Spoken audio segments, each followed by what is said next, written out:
Неофицијалните проверки на работната група за проверката на АКМИ системот покажуваат дека се нотирани некакви злоупотреби. Дали ќе понесете вие лична одговорност или можеби членовите на судскиот совет доколку сепак тоа се потврди? Јас немам коментар на тоа.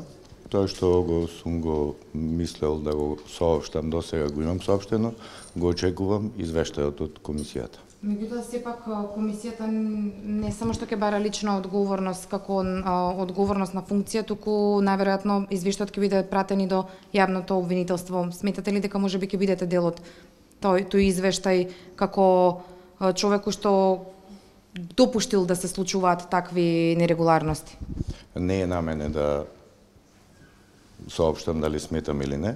Тој што смета дека некој сторил некакво действие спротивно на закон, слободно треба да си постапи согласно Уставот и законите во Република Македонија, да поднесе прекршочни, кривични пријави и слично.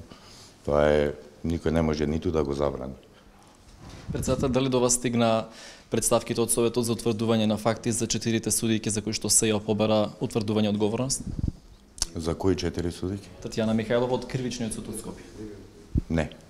Се уште не се стигнати? Не. Тоа го знаете официјално, мислам тука имаме пробивање, ако е така, имаме пробивање на информации бидејќи. Не само ве прашувам дали е стигната, не како е одлучено.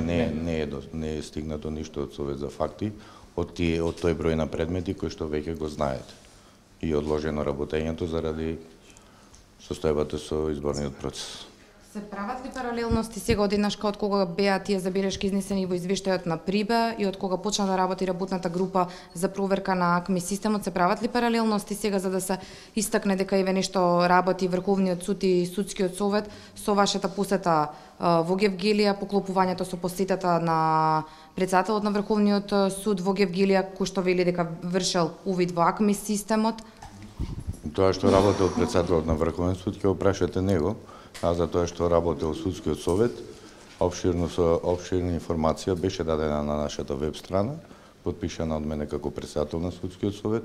Таму мислам имате доволно факти за тоа што е работено во периодот, во конкретниот случај за кој што јавноста е живо заинтересирана.